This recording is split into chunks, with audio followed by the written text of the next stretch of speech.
ছাত্রীরা আশা করছি সবাই তোমরা নিজ নিজ অবস্থানে ভালো আছো। আমি রাষ্ট্রীয় ভাগ আলোচনা করছিলাম, তাহলে আজকে আরো কিছু আলোচনা করব। খেয়াল করো সবাই। প্রথম রুলটি হলো পাস্ট পয়েন্ট অফ টাইম, অর্থাৎ অতীত নির্দেশক শব্দ বা ফ্রেজ, যেমন study, long, long ago, last week, last, last month, last night, এরকম থাকলে তখন আমরা সাধারণত পাস্ট ইনডিফিনিট ব্যবহৃত করি। হ্যাঁ, আচ্ছা, তো আমরা এক্সাম্পল দিয়ে এবার রুলটা দেখে নিব। চলো, I receive your letter study. তোমরা দেখতে পাচ্ছ এখানে কি আছে, ও পাস্ট পয়েন্ট অফ টাইম বা অতীত নির্দেশক শব্দ আছে স্টাডি। তা আমরা বলেছি অলরেডি যদি অতীত নির্দেশক শব্দ থাকে তাহলে আমরা সেটা পাস্ট ইনডিফিনিট টেন্সে করব। এবার আমি ব্র্যাকেটে আছে কি রিসিভ, তাহলে আমাদের করতে হবে past indefinite tense. I received your letter, অর্থাৎ ভার্ব পাস্ট টেন্স। তোমরা জানো subject plus video plus subject. আচ্ছা, আরো একটি উদাহরণ, সেটা হলো my uncle die long since. ঠিক আছে, এই লং সিন্স শব্দটাও অতীত নির্দেশক শব্দ। তাহলে আমরা চেঞ্জ করবো রাইট ফর্ম অফ ভার্বের ক্ষেত্রে মাই আঙ্কেল ডাইটা হয়ে যাবে ডাইড, পাস্ট টেন্স হয়েছে লং সিন্স। এবার আরেকটি রুল দেখো, সেটা হলো সিন্স। যদি সিন্স দুটি ক্লজ কে সংযুক্ত করে বা সিন্স যখন কনজাংশন হিসেবে কাজ করে তখন সিন্সের আগে যদি প্রেজেন্ট পারফেক্ট টেন্স থাকে তাহলে পড়া হবে পাস্ট ইনডিফিনিট। আবার এখানেও দেখো সিন্সের আগে যদি পাস্ট ইনডিফিনিট থাকে পড়া হবে পাস্ট পারফেক্ট।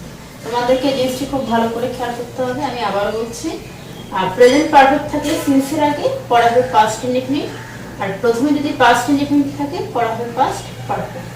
এবার উদাহরণ দিয়ে দেখে নেওয়া যাক। তাহলে প্রথম উদাহরণটা হচ্ছে সিন্সের আগে হবে present perfect, 5 years have passed since I met you। তাহলে মিটিং ব্র্যাকেটে আছে মিট। এবার আমরা রাইট ফর্ম অফ ভার্বের ক্ষেত্রে যে পরিবর্তনটা করতে হবে, আমরা দেখতে পাচ্ছি সিন্সের আগে আছে প্রেজেন্ট পারফেক্ট, তাহলে আমাদেরকে পরের যে অংশটা সেটা করে ফেলতে হবে পাস্ট ইনডিফিনিট। তাহলে আই মিট ইউ, মিটটা হয়ে যাবে ম্যাট, আই ম্যাট। এবার পরের রূপটি দেখো, আমরা বলছি সিন্সের আগে যদি পাস্ট ইনডিফিনিট থাকে পরে হবে পাস্ট পারফেক্ট। তাহলে সেক্ষেত্রে এক্সাম্পলটি দেখে নাও, 5 years passed since I meet you।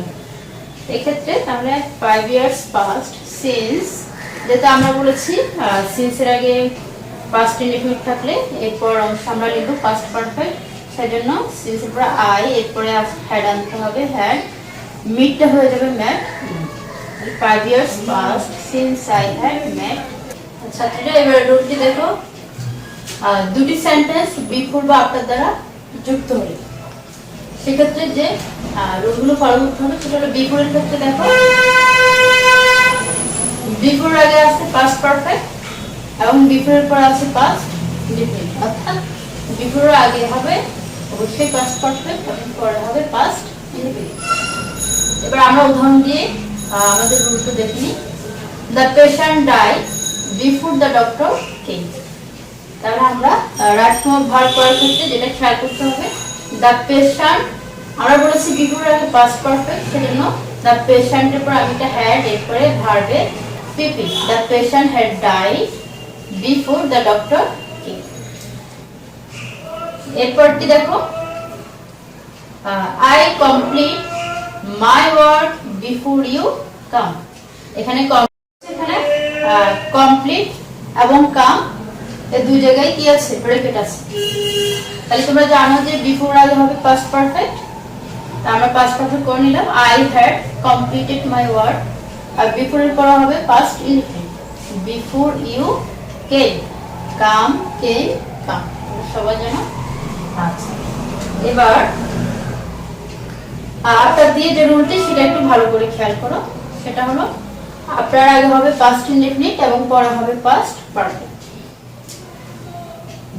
এক্সাম্পলটি খেয়াল করো, the patient died after the doctor came. তাহলে আমাদের রুলটা হলো যে আফটার আগে past indefinite, the patient died, okay, after the doctor, যেহেতু আফটার পরে পাস্ট পারফেক্ট হবে, এরপর আমাদের একটা হেড আনতে হবে আর হচ্ছে ভার্বে পিপি, ঠিক আছে? তাহলে after the doctor had came. আর একটা example, the student stood up after the teacher entered the room. The student stood up after the teacher, যেহেতু পাস্ট পারফেক্ট করতে হবে, after the teacher had entered the room, okay? ছাত্রীরা এবার রুলটি as if বা as though যদি দুটি ক্লজকে যুক্ত করে সেক্ষেত্রে যে রুলগুলো ফলো করতে হবে ভালো করে খেয়াল করো। অ্যাজ ইফ এর আগে যদি পাস্ট ইনডিফিনিট টেন্স থাকে বা পাস্ট সিম্পল টেন্স থাকে, পরের অংশ হবে পাস্ট সিম্পল। প্রথম অংশে প্রেজেন্ট সিম্পল, পরের অংশ হচ্ছে পাস্ট সিম্পল। উদাহরণ দিয়ে দেখে নেওয়া যাক। He talks as if he know everything.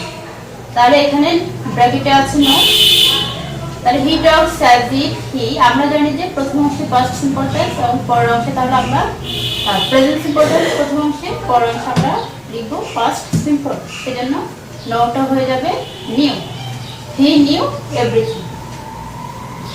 আর একইভাবে অ্যাজ ইফ যদি থাকে, যদি প্রথম অংশে পাস্ট সিম্পল টেন্স হয় কিন্তু পরের অংশে যদি আমরা টু বি ভার্ব ব্যবহার করতে হয়, টু বি ভার্ব ব্যবহারের ক্ষেত্রে সবসময় আমরা কি ব্যবহার করবো? ওয়ার। খুব ইম্পর্টেন্ট, খেয়াল রাখবে। উদাহরণ দিয়ে দেখে নেওয়া যাক। হি টক্স অ্যাজ ইফ হি, ব্র্যাকেটে আছে বি ম্যাড। তাহলে আমাদের এটা হবে হি টক্স অ্যাজ ইফ হি, তাহলে টু বি ভার্বের ক্ষেত্রে আমরা অবশ্যই কি লিখবো? ওয়ার। তোমরা একটা জিনিস খেয়াল করো, সচরাচর হির সাথে কখনো ওয়ার হয় না বা আর হয় না, তো এই ক্ষেত্রে শুধুমাত্র আমরা টু বি ভার্বের ক্ষেত্রে ওয়ার ব্যবহার করব। হি থাকলে হির ক্ষেত্রে ওয়ার ব্যবহার করব, অর্থাৎ যখনই টু বি ভার্ব ব্যবহারের প্রশ্ন আসবে আমরা ওয়ার ব্যবহার করব। আর লাস্ট যে রুলটি অ্যাজ ইফ দিয়ে, সেটা হলো যে অ্যাজ ইফ এর আগে যদি পাস্ট ইনডিফিনিট থাকে, পরের অংশ হবে পাস্ট পারফেক্ট। তাহলে he came as if he killed me. আমরা বলেছি প্রথম অংশ যদি পাস্ট ইনডিফিনিট হয়, পরের অংশে আমরা পাস্ট পারফেক্ট করব। তাহলে he came as if he had killed me, তার মানে পাস্ট পারফেক্ট।